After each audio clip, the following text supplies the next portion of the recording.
సంపాదించిన మనీని హ్యాపీ మనీగా మార్చుకోవాలనుకుంటే విజువలైజేషన్ 2.0కి జాయిన్ అవ్వండి. 15 ఏళ్ళ సర్వీస్లో అతి క్రిటికల్ పొజిషన్. ఎక్కువ అన్మ్యారీడ్ పిల్లలు అబార్షన్స్కి వస్తూ ఉంటారు కదా, వాళ్ళు చాలా భయపడిపోతూ ఉంటారు. 8th మంత్లో వచ్చిన వాళ్ళు కూడా ఉన్నారు. పొట్ట ఏమన్నా పెరుగుతూ ఉంటే యాసిడిటీ ఉందని, గ్యాస్ ఉందని, తింటున్నాను కదా లావైపోయానని ఇలా అనుకునే వాళ్ళు కూడా ఉంటారు. అబ్బా నేను ప్రొటెక్షన్ వాడేస్తాను, నాకు అసలు ప్రెగ్నెన్సీయే రాదు అనుకునే వాళ్ళు కూడా ఉంటారు. ఒకటి అవేర్నెస్ లేకపోవటం. మామూలుగా ఇప్పుడు అబార్షన్స్ బాగా చేసుకుంటారు కదా, కానీ దానివల్ల హెల్త్ ఇష్యూస్ మాత్రం సివియర్గా వస్తాయి కదా. ప్రాణం పోయే వరకు కూడా వెళ్ళొచ్చు. అబార్షన్స్ని అస్సలు ఈజీగా తీసుకోకూడదు. అమ్మాయి అబ్బాయి వచ్చారు, కూర్చున్నారు, మాట్లాడారు. మేడం ఇది ఫస్ట్ టైం కాదు మేడం, ఇంతకుముందు ఒక 6 అయ్యాయి అన్నాడు. అబార్షన్సా? అసలు ఒక డాక్టర్ అంటేనే దేవుడితో సమానం. మమ్మల్ని మనుషుల్లా చూడండి చాలు. నార్మల్ డెలివరీ అయితే డబ్బులు రావు కాబట్టి గైనకాలజిస్ట్ సిజేరియన్ చేసేస్తారు అనుకుంటారు. ఏంటి రీజను, ఎందుకు చేశారు, కారణం ఉండే చేసి ఉంటారు కదా అన్న బెనిఫిట్ ఆఫ్ డౌట్ అసలు డాక్టర్కి ఇస్తున్నారు ఈ రోజుల్లో. నీ గోల్ నార్మల్ డెలివరీ అయినా బేబీ ఎలా ఉన్నా పర్వాలేదా? సో ఇక్కడ నన్ను కదా విలన్లా చూశారు. ఇలాంటి పేషెంట్స్ని ట్రీట్ చేసినప్పుడు బాధ చేస్తుంది. నమస్తే, India's largest digital media network Suman టీవీకి స్వాగతం. Welcome to Suman TV Mahalakshmi.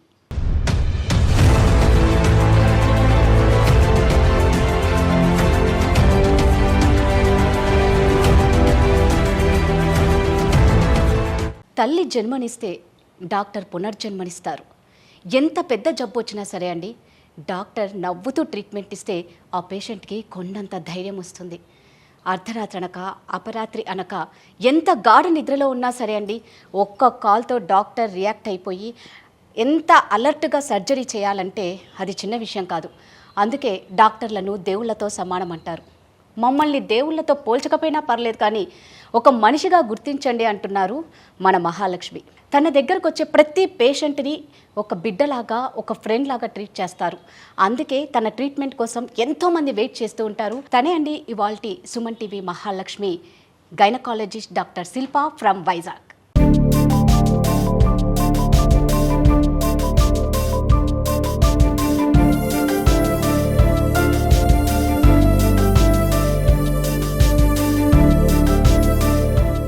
నమస్తే అండి. నమస్తే శిల్ప గారు, నేను ఆల్రెడీ ఈ మహాలక్ష్మి గురించి నేను చెప్పా.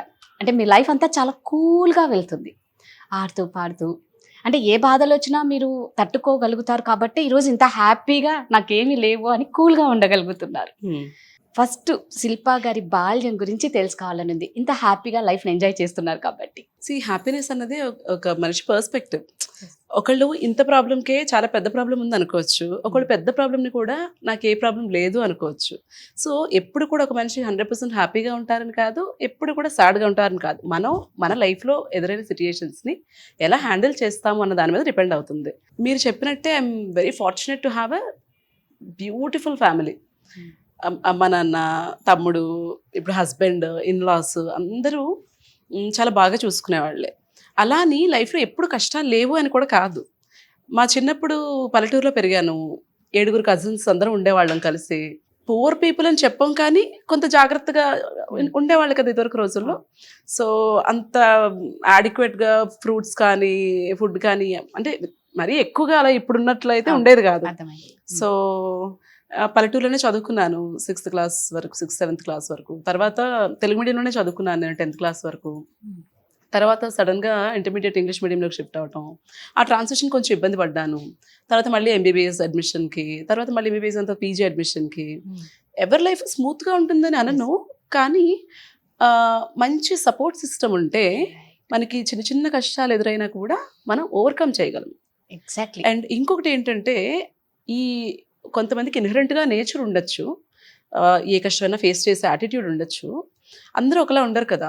సో ఇది మనం పిల్లలకి చిన్నప్పటి నుంచి కూడా వాళ్ళకి పెంచాలి. కష్టం తెలియకుండా పెంచాను నేను అని గొప్పగా ఫీల్ అవుతారు చాలామంది. That is not right. Reality తెలియాలి. పిల్లల పెంపకం నుంచి కూడా మనం అది వాళ్ళకి అలవాటు చేయాలి. అప్పుడు రేపు పొద్దున ఒక కష్టం వచ్చినా కూడా వాళ్ళు తట్టుకుని నిలబడగలుగుతారు. సో అన్నిటికీ నిజంగా తట్టుకునేలా పేరెంట్సే పెంచాలి. అండ్ ఇప్పుడు ఒక యూట్యూబ్ ఛానల్ సక్సెస్ అవ్వటము, కెరియర్ టేక్ ఆఫ్ అవ్వటము, ఒక హాస్పిటల్ పెట్టుకోవడము, ఈ సిచ్యుయేషన్లో ఉన్నాను. బట్ ఇది ఎప్పుడూ లేదు కదా, దీనికి ముందు స్ట్రగుల్స్ కూడా ఉన్నాయి. అండ్ చాలామంది ఏమనుకుంటారంటే ఈ సోషల్ మీడియా వచ్చిన తర్వాత జరుగుతున్నవి ఇవి.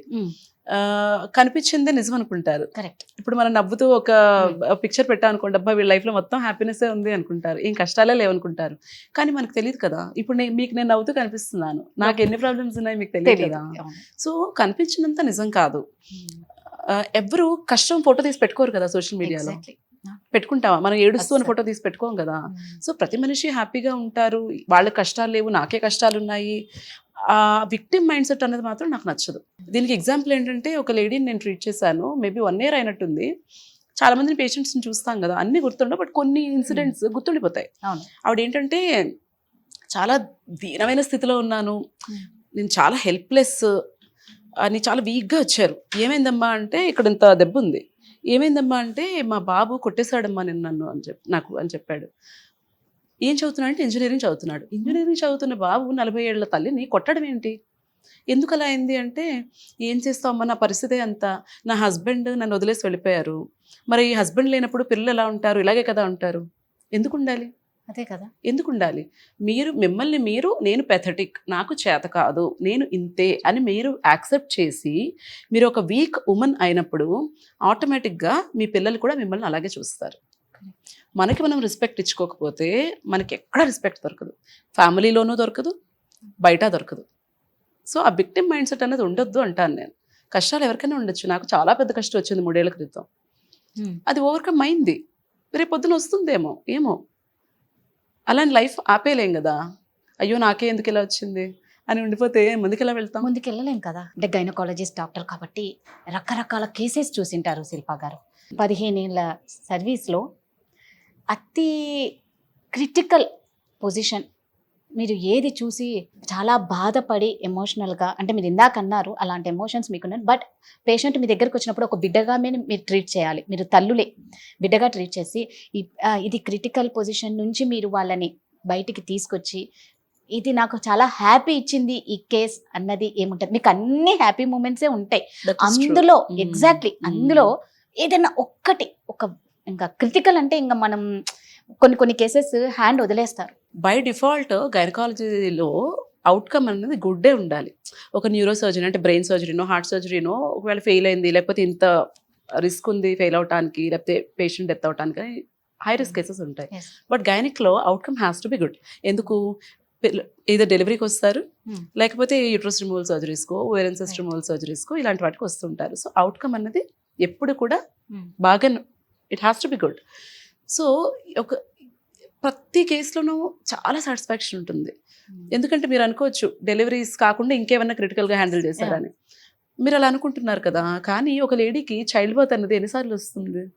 వన్స్ ఆర్ ట్వైస్ కదా. సో ప్రతి ప్రెగ్నెన్సీ ప్రెషియస్, ప్రతి లైఫ్ ప్రెషియస్. సో ఏ కేసు హ్యాండిల్ చేసినప్పుడు కూడా ఆ బేబీ డెలివరీ వాళ్ళకి ఇస్తున్నప్పుడు వాళ్ళకి ఎంత ఆనందం ఉంటుందో నాకు కూడా అంతే ఆనందం ఉంటుంది. బట్ స్పెసిఫిక్గా మీరు అడుగుతున్నారు కాబట్టి చెప్పాలి అంటే, ఎక్కువ అన్మ్యారీడ్ పిల్లలు అబార్షన్స్కి వస్తూ ఉంటారు కదా, వాళ్ళు చాలా భయపడిపోతూ ఉంటారు. అంటే ఇమాజిన్ ఒక అమ్మాయి ప్రెగ్నెంట్ అయిందంటే అది అమ్మాయి ఒక్కదాని తప్పు కాదు కదా. కరెక్ట్. మీరు ఎవరైనా అబ్బాయి గురించి మాట్లాడతారా? నువ్వేం చేస్తున్నావు, నీకు పీరియడ్ రాకపోతే టెస్ట్ చేసుకోవాలి కదా, ఆ మాత్రం తెలీదా అని అనేస్తారు ఈజీగా కదా. పేరెంట్స్కి చెప్పుకోలేదు, సపోర్ట్ చేసే ఫ్రెండ్స్ ఉండకపోవచ్చు, అది చేసిన మనిషి కనపడ్డు ఆ టైంలో, నువ్వే ప్రపంచం అంటాడు, ఆ మనిషి కనపడ్డు, ఎక్కడికి వెళ్తుంది అమ్మాయి? అలాంటి మనిషి వచ్చినప్పుడు నేను కూడా అదే అంటే ఏమైపోతుంది అమ్మాయి? సో ఇలాగ ఒక అమ్మాయి వస్తే నేను ఏమీ జడ్జ్ చేయలేదు, అమ్మాయిని ట్రీట్ చేశాను, పంపించేశాను. వెళ్ళిపోయేటప్పుడు కాళ్ళు పట్టేసుకుంది ఓపీలో. మరి అంతే కదా, అంత ఎమోషనల్ అయిపోయింది. Is it a big thing? No, it's just an abortion. But is it a big thing for the lady? Yes it was కదా. సో అలాంటి సిచ్యుయేషన్స్ని హ్యాండిల్ చేసినప్పుడు బాగా అనిపిస్తుంది. అంటే ఇప్పుడు నేను అడుగుతున్నా, ఒక పెళ్లి కాని అమ్మాయి మీ దగ్గరికి అంటే ఏ మంత్లో మీ దగ్గరకు వస్తారు? చాలా రకాలు చూస్తాము. 7th monthలో కూడా వస్తారు. 7th month 8th monthలో వచ్చిన వాళ్ళు కూడా అంటే ఉన్నారు. వాళ్ళకు తెలియదు Unfortunately, అది ఎలా తెలియకుండా ఐడెంటిఫై చేయకుండా, అంటే అది అంత ఈజీ. ఇప్పుడు 1 మంత్ డేట్ రాలేదు Usually, అన్నప్పుడే అంటే పీసీఓడి ప్రాబ్లం అది ఉంటుంది కదా కొంతమందికి, వాళ్ళకి ఇర్రెగ్యులర్ సైకిల్స్ వస్తాయి. Yes, okay. వాళ్ళకి 3 months కో 4 months కో పీరియడ్ రావటం అన్నది వాళ్ళకి నార్మల్ ప్యాటర్న్. ఆహా, okay. అలా అనుకుని వాళ్ళు రారు కొంతమంది ఏమనుకుంటారు, బేసిక్గా అంత నోటీస్ చేసుకోరు బాడీలో ఏ చేంజెస్. పొట్ట ఏమైనా పెరుగుతూ ఉంటే యాసిడిటీ ఉందని, గ్యాస్ ఉందని, Hmm, లేకపోతే తింటున్నాను కదా లావైపోయానని ఇలా అనుకునే వాళ్ళు కూడా ఉంటారు. okay. మూడో కేటగిరీ, కాండం ఏదో వాడేసి అబ్బా నేను ప్రొటెక్షన్ వాడేసాను నాకు అసలు ప్రెగ్నెన్సీయే రాదు అనుకునే వాళ్ళు కూడా ఉంటారు. అంటే కాండం వాడినా కూడా ప్రెగ్నెంట్ అయ్యే ఛాన్స్ ఉందా? చాలా 14 to 15% ఫెయిల్యూర్ రేట్ ఉంటుంది కాండంకి. ఇదంతా కొంత అవేర్నెస్ లేకపోవటం వల్ల. Exactly. అండ్ చదువుకున్న వాళ్ళు కూడా వస్తారు. ఈవెన్ నర్సెస్ కూడా కొంతమంది 5th month 6th month detect అయ్యి వస్తారు. నర్సెస్ కూడా. నర్సెస్ కూడా ఇట్స్ జస్ట్ బ్యాడ్ లక్. అదే, అంటే అంతే. ఒకటి అవేర్నెస్ లేకపోవటం, Hmm. అండ్ సెక్స్ ఎడ్యుకేషన్ కూడా లేదు కదా, అంత అసలు. ప్రివలెన్స్ లేదు కదా మన దగ్గర. అవును. ఇంట్లో వాళ్ళు మాట్లాడరు, Exactly. వీళ్ళేమో డాక్టర్ దగ్గరికి వెళ్ళి ఏదైనా తెలుసుకుందామని అనుకోరు. ఆ అబ్బాయికి నాలెడ్జ్ ఉండదు, అమ్మాయికి నాలెడ్జ్ ఉండదు. కాకపోతే అన్ఫార్చునేట్లీ సఫర్ అయ్యేది అమ్మాయే అవును. కదా. సో ఇలాంటి కారణాలు చాలా ఉంటాయి. కొంతమంది అమ్మాయిలు, పెళ్లి కాని అమ్మాయిలు, వాళ్ళకి తెలియకుండా ఏ 7th మంత్లోనో 8th మంత్లోనో వస్తే అప్పుడు వాళ్ళు ఏం చేయనీకి లేదు ఏమి కదా. చెయ్యలేరు, లీగల్గా కూడా ఏమి చెయ్యకూడదు. She has to continue the pregnancy till అంతే. టర్మ్ వరకు కంటిన్యూ చేసి డెలివర్ చేయాలి బేబీని. అది ఎలా మరి? మీరు తల్లికి ఎలా అంటున్నారు, మరి బిడ్డకి బిడ్డ అదే ఏం తప్పు అంటున్నా. చేసింది? డెలివరీ అయిన తర్వాత No, ఏంటి no, అమ్మాయి బిడ్డ ఏం తప్పు పరిస్థితి? చేసింది? 7th Correct. month లో 8th month లో మీరు ఎలాగ టెర్మినేట్ చేసేసుకుందాం అనుకుంటారు? అప్పటి వరకు అసలు అన్వాంటెడ్ ప్రెగ్నెన్సీ రాకుండా చూసుకోవడం మీ Exactly. రెస్పాన్సిబిలిటీ. అక్కడ తప్పు చేశారు. ఎర్లీగా డిటెక్ట్ చేసుకోకపోవడం ఇంకొక తప్పు. Correct. మీరు డిటెక్ట్ చేసిన తర్వాత మీ స్వార్థం కోసం 7th month లో 8th month లో డెలివరీ చేసేసి పడేస్తాను అంటే అమ్మో, అది. That is not right. అందుకనే అంటాను అవేర్నెస్ ఉండాలి అని. నా యూట్యూబ్ ఛానల్ స్టార్ట్ చేయడం వెనక రీజన్ కూడా అదే. సో శిల్పా గారు, మామూలుగా మన ఆడవాళ్ళకి ఏంటంటే ఏదన్నా పండగ వస్తుంది, ఎక్కడికైనా ఊరికి వెళ్ళాలి, లేకపోతే మాకు తొందరగా నాకు అర్థమైపోయింది మీరు ఏమడుతున్నారు.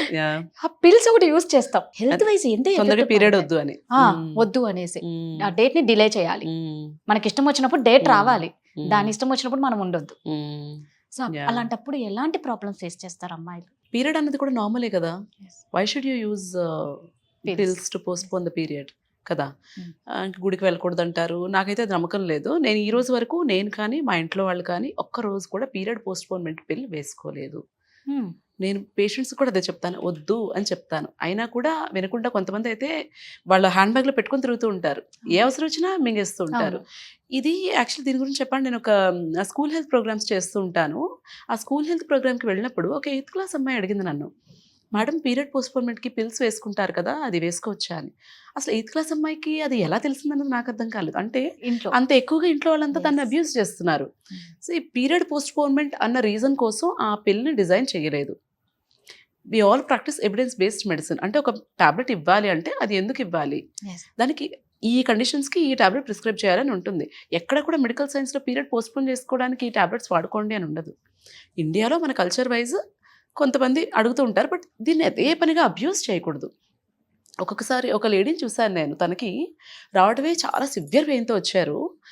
చూస్తే ఐ థింక్ ఒక 1 liter 1.5 liters బ్లడ్ ట్యూబ్లో ప్రెగ్నెన్సీ వచ్చేసి అది పగిలిపోయి అక్యుములేట్ అయిపోయింది. Then I had to do an emergency surgery to save her.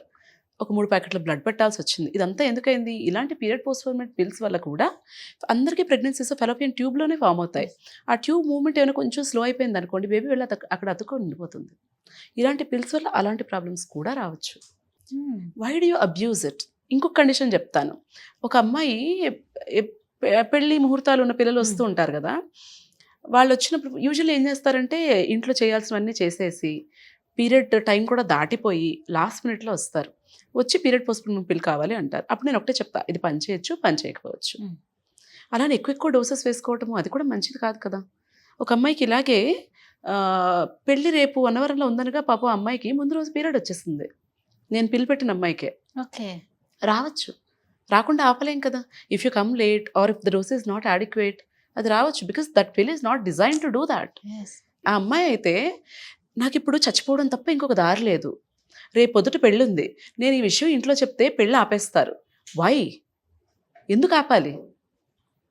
ఎందుకు ఆపాలి? పీరియడ్ అనేది నార్మల్ కాదా? అంటే పెళ్లి పీటల మీద కూర్చోపెట్టారు కదా. అదే ఎందుకు పెట్టకూడదు అంటాను అదే నేను. మరి అదే మన ఎందుకు సంప్రదాయాలు పెట్టకూడదు? అలాగే ఉన్నాయి కదా. ఎందుకు పెట్టకూడదు? దానికి మరి ఆ పిల్లల్ని అంత స్ట్రెస్‌లో పెట్టడం మంచిదా? అది చెప్పండి పోనీ నాకు ఆన్సర్ ఇవ్వండి. లేదు లేదు ఓకే. నేను 100% అగ్రీ అవుతాను. మీకు లేదు. సెంటిమెంటల్ వాల్యూస్ ఉన్నాయి. లేదు. మీరు పీటల మీద ఆడపిల్లని కూర్చోబెట్టకూడదు పీరియడ్ వచ్చినప్పుడు కదా! మరి ఆ అమ్మాయికి అంత మెంటల్ స్ట్రెస్, సూసైడ్ చేసుకోవాలన్నంత బాధ కలిగించడం అనేది అవసరమా? Is it fair? ఖచ్చితంగా మన సెంటిమెంట్స్ కోసం అమ్మాయిని అంత ఇబ్బంది పెట్టాలా మనం? అండ్ మీరు ఒక ముహూర్తం పెడతారు. ఆ ముహూర్తానికి అమ్మాయికి పీరియడ్ వస్తుందో లేదో తెలుస్తుందా? లేదు కదా! అంటే మామూలుగా అందుకే కదా మన ఆడవాళ్ళకి ముందు డేట్లు చూసి ముహూర్తాలు పెడతారు. కానీ ఇది న్యాచురల్ గా మన చేతిలో మీరు లేనిది స్ట్రెస్ ఇది. తీసుకుంటే గనక పీరియడ్ ఆ, డిలే అయిపోవచ్చు, టైంకి వచ్చేయచ్చు. కరెక్ట్. అది మన చేతిలో ఎప్పుడైతే ఉండదు. కరెక్ట్ టైంకి రావాలి అనుకుంటారో అప్పుడే రాదు. రాదు. రైట్. హార్మోన్స్ అన్నవి మన బాడీ ఫంక్షన్ మీద, స్ట్రెస్ లెవెల్స్ మీద అన్నిటి మీద డిపెండ్ అవుతుంది. అంటే ఇప్పుడు నాకు ఒకటే డౌట్, మరి ఆ పిల్ల ఎందుకు చేశారు? ఆ పిల్ రీజన్స్ వేరు యూజ్ చేయడానికి. Okay. హెవీ బ్లీడింగ్ అయినప్పుడు వాడతాము, ఎండోమెట్రియం ఏమన్నా కరెక్ట్ చేయాలంటే వాడతాము. పోస్ట్పోన్మెంట్కి ఎవరు కనిపెట్టలేదే పిల్. దాన్ని దీనిగా యూజ్ చాలా ఎక్కువ అబ్యూస్ చేస్తున్నారు, పిల్లలకు కూడా అలవాటు చేసేస్తున్నారు. పోనీ ఇంట్లో పోనీ అమ్మాయి పెళ్ళి ఓకే మీరు అడిగారు, పెళ్ళికి వచ్చే చుట్టాలకి వాడేస్తున్నారు, ఆ చుట్టాల పిల్లలకి వాడేస్తున్నారు. ఎందుకు? మన ఇంట్లో ఫంక్షన్ ఉందంటే మన మెయిడ్స్ చేత ఒక వాడించేస్తున్నాము. డోలో వాడినట్టే. That is not right. You should never abuse your body. Learn to respect your body. ఆ అమ్మాయి పెళ్లి క్యాన్సిల్ అయిందా? చేసుకుంది. చేసుకుంది. మామూలుగా ఇప్పుడు అబార్షన్స్ బాగా చేసుకుంటారు కదా, కానీ దానివల్ల హెల్త్ ఇష్యూస్ మాత్రం సివియర్ గా వస్తాయి కదా. ప్రాణం పోయే వరకు కూడా వెళ్ళొచ్చు. అన్వాంటెడ్ ప్రెగ్నెన్సీస్, అబార్షన్స్ని అస్సలు ఈజీగా తీసుకోకూడదు. మీకు ఒకవేళ ప్రెగ్నెన్సీ వద్దు అనుకుంటే ప్రాపర్ బర్త్ కంట్రోల్ ఆప్షన్స్ ఏంటి అన్నది go to gynaecologist, discuss and use. మీకున్న సగం జ్ఞానంతో వాడేసి దానికి ప్రెగ్నెన్సీస్ తెచ్చుకొని ఏముందిలే అన్వాంటెడ్ ప్రెగ్నెన్సీ కదా అబార్ట్ అయిపోతుంది అని లైట్ తీసుకోకూడదు.